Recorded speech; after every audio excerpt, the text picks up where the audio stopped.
अस्सलाम वालेकुम स्टूडेंट्स। आज हमारा नेक्स्ट लेक्चर है economic growth, economic development, page number 118।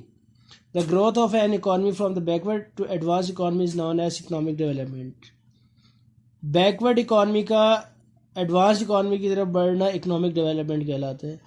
It is a process through which such changes are introduced in the economy by adopting and utilising modern and advance capital and human resources as increase the income of the country. The living standard of the people rises.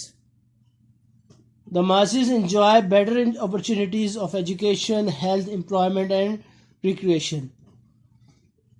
जी ये कह रहे हैं कि ऐसा process है ये economy का कि जिसमें जो है वो इकॉनमी आगे बढ़ती है, मॉडर्न टेक्नोलॉजीज़ को आप यूटिलाइज करते हैं, कैपिटल पैसे को यूज़ करते हैं, ह्यूमन रिसोर्सेज को यूज़ करते हैं, जिससे कंट्री की इनकम को बढ़ाया जाता है और लिविंग स्टैंडर्ड इम्प्रूव होता है। इससे जॉब्स मिलती हैं, एजुकेशन, हेल्थ और दीगर सेक्टर्स जो हैं वो आपके इम्प्रूव होते हैं। Mohammad Shoaib, an economist of the World Bank, was appointed finance minister in the martial law government of Ayub Khan. He controlled imports and exports effectively. He encouraged exports in the next page पे आ जाए. In the national trade that caused much saving in the foreign exchange.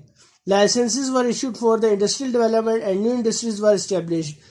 This step brought prosperity in the country during this regime.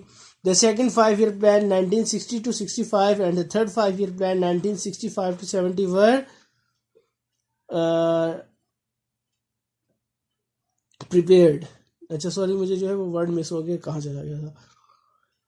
तो मोहम्मद शेब साहब जो उस वक्त के world bank के में एज ए इकोनॉमिस्ट जो है वो वर्क कर रहे थे, तो उनको जो है वो अपॉइंट किया गया एज अ जो आपके फाइनेंस मिनिस्टर है अयूब खान साहब के दौर में, और इन्होंने जो है वो सेकंड और थर्ड 5-year प्लान जो है वो दिया।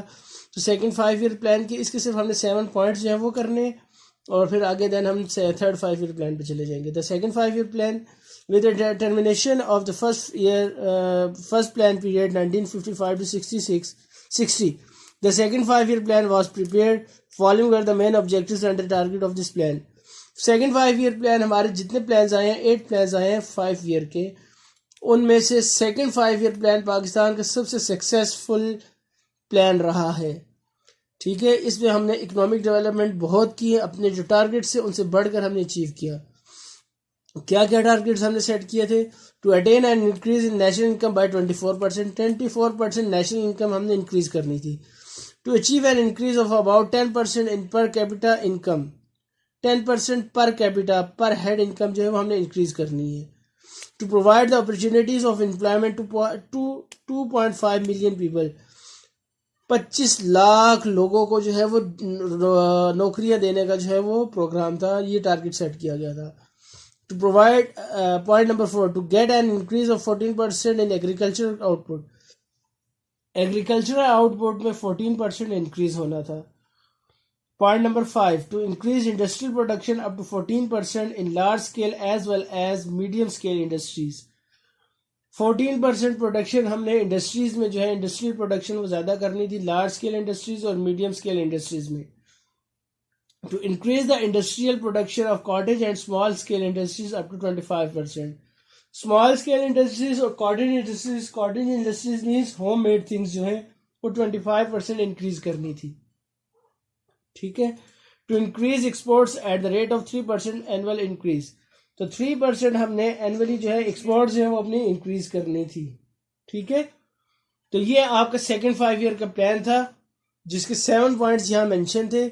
इसके लिए अच्छा नीचे वाला पैराग्राफ जो है इसमें it was estimated that ₹23 billion were needed to achieve the objectives and the targets of second 5-year plan. It was estimated that ₹12.4 billion would be spent on public sector, ₹3.8 billion on semi-public sector and ₹6.8 billion on private sector. Under this plan, the pace of the economic growth of the country remained quite satisfactory. In some sectors, higher growth rate was witnessed as compared to the estimated rate. The points given below attract our attention when we analyze this plan. तो जो हमने target रखा था second 5 year plan का, उसका यह था कि जो हमने 5 ईयर में डेवलपमेंट करनी थी, कुछ सेक्टर्स में तो हमने जो है जो टारगेट था वो जस्ट अचीव किया, और कुछ सेक्टर्स ऐसे थे जिनमें कि हमने जो टारगेट सेट किया था उससे बहुत आगे तक जो है वो हम चले गए, और हमने जो टारगेट था उससे ज़्यादा जो है वो हमने अचीव कर लिया। ठीक है, तो अब आगे देखते हैं वो है क्या, टारगेट्स थे क्या जो अचीव हुए। National gross income exceeded even beyond 30%। 4% हमने नेशनल इनकम करनी थी, 30% तक हमारी नेशनल इनकम इंक्रीज हो गई। Exports were increase at the rate of 7% per annum. Exports हमने 4% तक लेके जानी थी, वो 7%, एक्सपोर्ट्स 3% थी सॉरी, और हम 7% तक बढ़ गए। इंडस्ट्रियल सेक्टर जो है वो हमने रखा था 14%, और इंडस्ट्रियल सेक्टर में हमारी ग्रोथ 40% से ज़्यादा हो गई। एग्रीकल्चर सेक्टर जो हमने रखा था उसमें हमने एक्सपेक्टेड रखा हुआ था 14%, उसमें हमने 15% जो है वो इम्प्रूव किया और आगे बढ़ गए। तो ये वो प्लान थे, और ये स्पेशल सिग्निफिकेंस इसको इम्पोर्टेंस है इकोनॉमिक प्लान जो हमारे लिए ये सामने आया। और फर्स्ट जो 5 ईयर प्लान था उसमें हम कुछ जो है वो नहीं कर सके क्योंकि फर्स्ट एक्सपीरियंस था। सेकंड 5 ईयर प्लान हमारा बहुत सक्सेसफुल रहा, और इसमें हम जो है वो बहुत ज़्यादा कामयाब रहे। आगे चलते हैं, हम देखते हैं third 5 year plan. The third 5 year plan 1965 to 70. The main objectives and the targets of the third 5 year plan were as under: to enhance the pace of the national development and to increase the growth to gross domestic product GDP as much as 3%, 37%. To increase per capita income up to rate of 20%. पर head income जो है वो हमने 20% तक increase करना था, और national gross जो जीडीपी है वो हमने 37% तक लेकर जाना था। To provide employment to 5.5 million people, 55 lakh लोगों को हमने जॉब्स देनी थी। To accelerate the pace of agriculture growth and increase it at the rate of 5% annually. Agriculture growth हमने 5% मजीद इंक्रीज करनी थी। Point number 5, to increase the industrial growth at the rate of 13% annually. Industries हमने 13% उनके जो है जो last हमारा था टारगेट उससे 13% हमने आगे बढ़ना था। To prefer the establishment of basic industries, और न्यू इंडस्ट्रीज या बेसिक इंडस्ट्रीज वगैरह वो सेट करनी थी हमने।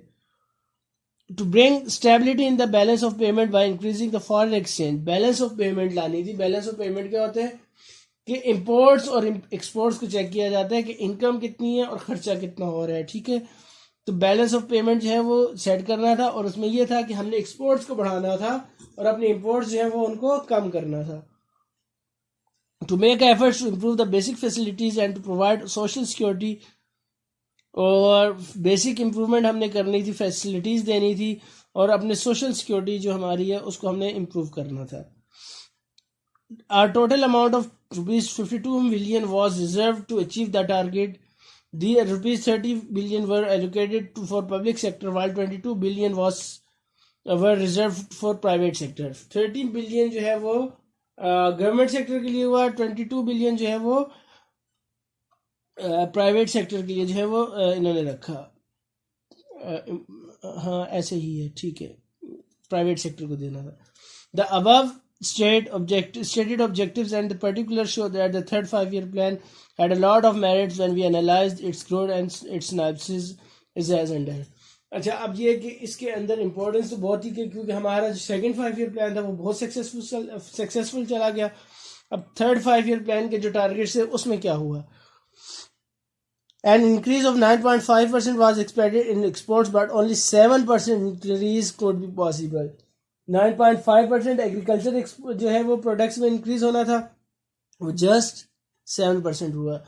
The pace of the growth in agriculture remain lower at than the expected pace, target which was fixed up to 4.5%।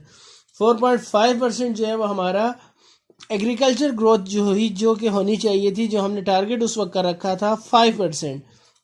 Last time हमारा जो second 5 year था उसमें हमने 14 रखी थी और हमने 15% अचीव कर लिया था। The industrial sector, the target fixed up to was 13%, but only 9% increase could be made possible. 13% हमने डिसाइड किया और हमने 9% ही अचीव कर सके। The third 5 year plan could not succeed fully in most of the factors it could not reach in prefixed targets. In fact, the third five-year plan was surrounded, enveloped by unfavorable circumstances from the very beginning. A severe drought was experienced during the first 2 years. It affected crops badly. Defense expenditures increased because of the Indo-Pak War in 1965. It caused reduction in the proposed resources for the development expenditure. A decrease of 27% was also noted in foreign aid. Agricultural output decreased to state of internal affairs was overruled by insurgents and chaos. It had a negative effect on the industrial production. तो यहाँ जो है ये बात हुई कि third 5 year के plan के फेल होने की उन्होंने कुछ रीजंस बताई, और उनमें से एक ये है कि खुश्क साली ड्रॉट आ गया था 2 इयर्स, फिर 65 वॉर होगी, उसमें हमारा डिफेंस में जो है वो ज़्यादा लग गया, और स्टेबिलिटी आते आते टाइम लगा. तो ये कुछ रीजंस हैं जिनकी वजह से जो है वो हमारे यहाँ फॉरेन एड जो है, एक पॉइंट ये भी है कि फॉरेन एड जो है वो हमें नहीं मिली, जिसकी वजह से हमारे यहाँ जो है वो थर्ड 5 ईयर प्लान इतना सक्सेसफुल नहीं हो सका. तो आज हम इस लेक्चर में हमने इकोनॉमिक डेवलपमेंट और सेकंड और थर्ड 5 ईयर प्लान पढ़ा है. इससे रिलेटेड अगर किसी का कोई क्वेश्चन हो, कोई बात समझ ना आई हो, तो वो मुझसे पूछ सकता है. आज का लेक्चर यहाँ तक है. इंशाल्लाह मिलते हैं नेक्स्ट लेक्चर के साथ.